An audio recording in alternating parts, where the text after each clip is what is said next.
Hey everybody, Doug A798 here back for another video. This is part 2 of my rant on the 2016 film Deadpool.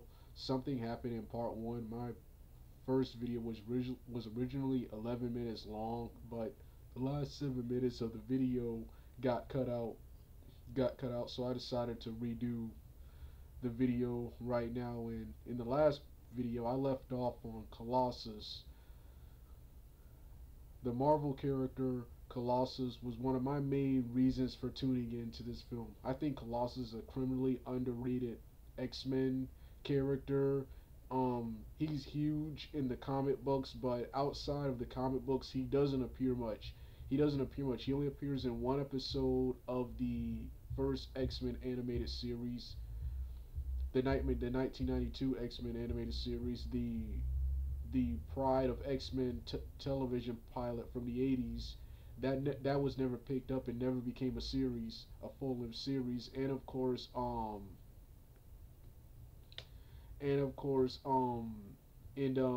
can't remember if he was in Wolverine and the X-Men. And then of course there was X-Men Evolution, where he was not first off, not only was he a supporting character, but he was with Magneto's team. So I was excited when I heard the news that Colossus would be appearing in this film. And Colossus is one of the best things about the film. I love the exchanges between him and Deadpool, their contrasting personalities and and views views on each other, views on crime and stuff. You have Deadpool, who was pretty much the anti-hero, and you had Colossus, who was pretty much the noble, honorable superhero. And those two clashed well. Those two personality traits clashed well in the film, and that was one of the better things about the film. If the whole film would have been about that, if the whole film would have been about that, if the whole film would have been about that, the film, I probably would have liked the film. The film was still good, but like I said, I don't like it because I'm like I said, it didn't live up to my expectations. I wish um I wish Marvel Studios had got the rights to this and X-Men back, and they would have done this a whole lot better. And speaking of Marvel Studios, that brings me to my next problem with the film. My next problem with the film is the budget. This film cost $58 million to make. Of course, now why it's admirable for what they were able to do with a $58 million budget, if you've even seen the Deadpool comics, you will know you would need a whole lot of money to make a Deadpool film. 58 million, that's too low. One of my other favorite things about the film was the main antagonist Ajax, whom most people don't like. He was one of the things that was criticized the most about the film. People criticized him for being a generic bald British guy, but I liked Ajax in this film. But Ajax, he looked nothing like his comic book counterpart. He looked nothing like his comic book counterpart. This is why I wish Marvel Studios would have made the film. Not only would they have made the jokes and the story much better, they would have also made they would have also gave this film a bigger budget and would have had characters looking somewhat similar to their comic book counterparts. So that's the first problem I have with this film, is this budget. Not a whole lot of money. It's admirable for what they were able to do with $58 million, but you need more than that to make a Deadpool film. And speaking of characters not looking like themselves, the next problem I have with this film is deviating from the comic books. Um, the character Angel Dust. They took a heroic character in the comic books, Angel Dust. They took a heroic character in the comic books and made her a generic antagonist in this film. Then the character Mega Sonic Teenage Warhead, the character who tags along with Colossus in this film. Colossus in this film. Um, well, there's a lot of difference between her and her comic book counterpart. That doesn't really bother me much, but the love interest, who, like I said, I didn't mention this in the first part. I hated the love interest Vanessa, the love interest in this film. I wanted Ajax to kill her. She was annoying. She was an annoying damsel in distress, which brings me to my next problem. In the comic book, she's a mutant. She's a mutant and a metamorph, similar to Mystique, a shapeshifter, similar to Mystique. In this film, she's just a lame damsel in distress and shows no signs of mutant powers whatsoever.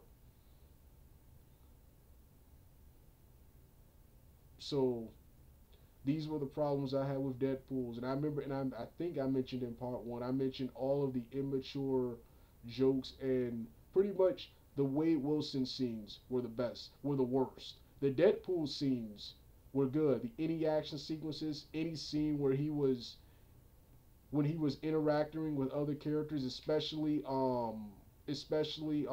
Colossus. Those scenes were good. Those scenes were good, but any Wade Wilson scenes were terrible. And speaking of terrible, I also didn't like I